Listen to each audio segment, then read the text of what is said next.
Live. Hi, everybody. All right. Hi, Mila. Hi, Michael. Hello, Mila. Hi, All hi. right. We're going to mute everyone and we're going to get started. So as I just said a minute ago, I am going to be a little bit more brief this evening because I have some other obligation I have soon. However, the subject is forget the frame, focus on the art. Forget the frame, focus on the art. You may be familiar with one of the greatest art heists in history, which happened in Boston. Anyone familiar? Yeah, okay. So there was this great art heist where there's an art museum called the Isabella Stewart Gardner Museum in Boston. Isabella Stewart Gardner was a very wealthy woman who had a private art gallery in her home and worth millions of dollars. And before she passed away, she said she wants it turned into a museum. She left a small, actually a generous endowment. And she had some stipulations. You cannot sell any of the art, and there cannot be any changes made to the art in the museum. So wherever with every piece of art was, it had to stay right where it is. And so it was turned into a museum. She was obviously a big art enthusiast or enthusiast. How do you say it? However, and you know, one of the beauties of an art museum, I'm not particularly into art museums, but or I never took the time to go to them to know if I'm into them or not, but regardless, the beauty, I do like different forms of art, you know, whether it be music or whatever it may be. But one of the beauties of an art museum is that it inspires people to create art. It's very inspiring, and it promotes itself in a certain respect, which is a great thing. And that's probably a part of her intention to create this museum. So in 1990, 13 works of art were stolen from the museum. It's a whole story where two guys came in the middle of the night. The guards let them in because they dressed up as policemen. Some people suspect it was an inside job with one of the guards. But the interesting thing also is that they took the art, but they did not take the frames. So they took the canvases out of the frames. I think two of them were Rembrandts. They were like really, these are, today they say that the art that was stolen in 1990 was worth about 200 million in 1990. Today it's worth between 500 and 600 million.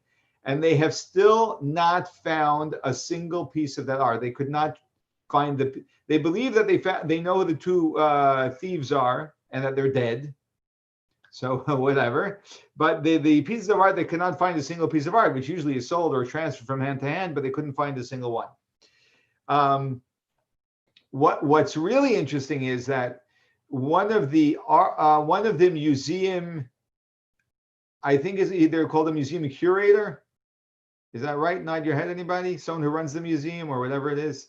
Whatever. So one of the people, directors of the museum, was interviewed recently, and he said that something really interesting happened through this. The interesting thing that happened through this is that when people come to visit the museum, they're more enchanted by the empty frames because they weren't allowed to make any changes to the museum. So the fact that art was stolen was not by choice, but they can't take down the frames, the empty frames. So they have these empty frames hanging, and people are more enchanted or interested in this frame, you know, and knowing many of them, of course, most people probably are coming to the museum, know the history of it. They know, wow, you know, this is one of the stolen pieces of art over the art itself.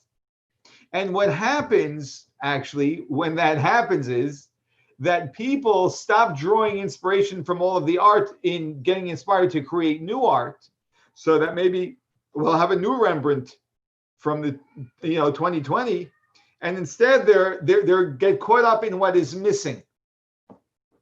And there's a very big lesson that we can learn from this, which is very timely to the 3 weeks, the period of time we're in right now, which are the 3 weeks from the 17th day of Tammuz through Tisha B'Av. The 3 weeks where we mourn the destruction of the temple, of the temples, our 2 temples in Jerusalem, where very often we get caught up in what is missing.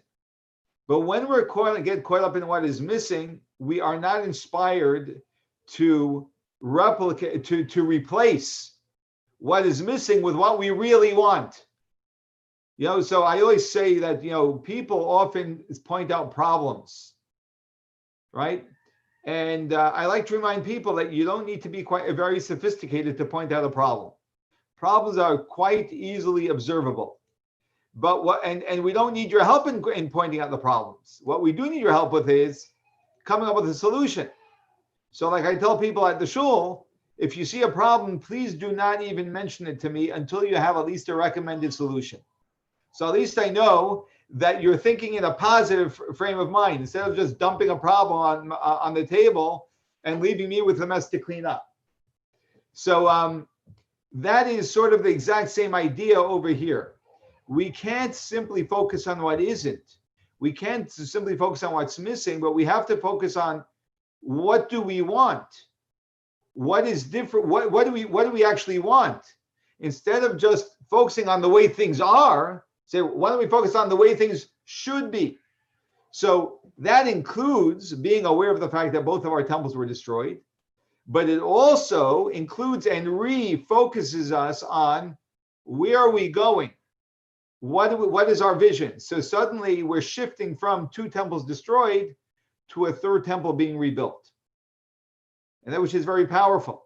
And that's actually expressed in a number of ways during this time. One of them being that on the day of Tisha B'Av, the day that the temple was destroyed, the temples were destroyed, the Talmud tells us that on that very day, Nolad Moshiach Shel Yisrael, the savior of the Jewish people, being Mashiach, was born on that day, was born on Tisha B'Av.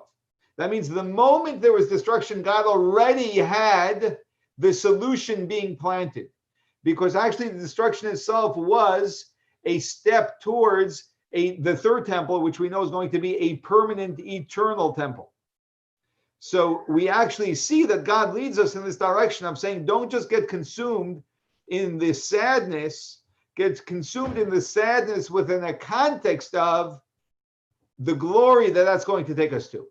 And when we do that, we suddenly are bringing in a completely different energy to everything we're experiencing. Because one is a very negative and almost hopeless energy. And in some way, if I can say, it's a glorification of misery, because there is a lot of glory in misery. That's why people enjoy being miserable. There's a certain, I call it a distorted form of pleasure that people get out of being miserable, that we get out of being miserable.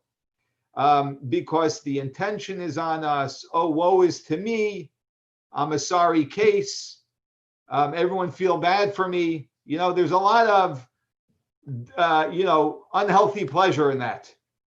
But the healthy pleasure, of course, is not in the misery. The healthy pleasure is in what we're going to grow out of the misery.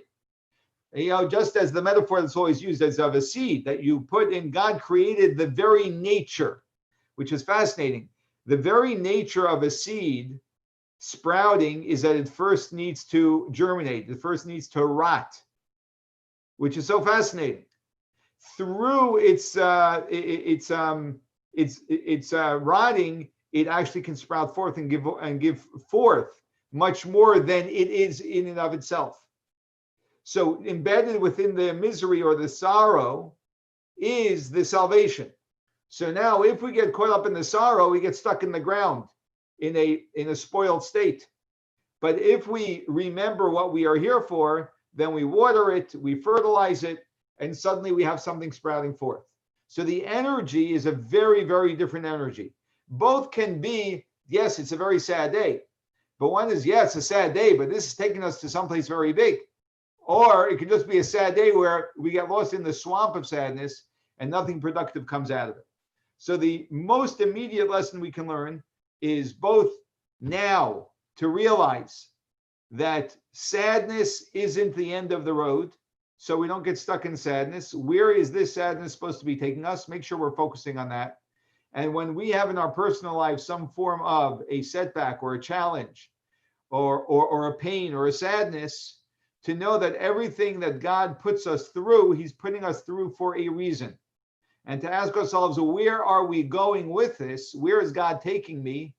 And not getting lost in, getting stuck in the quicksand of the sadness, but to realize that it's not quicksand.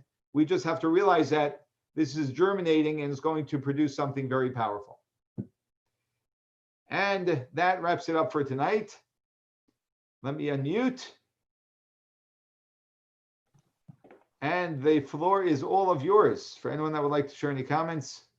Just as a hint, Rabbi, I found a way to economically study Rambam, which is to read rather than listen to the lectures, to read the accompanying texts.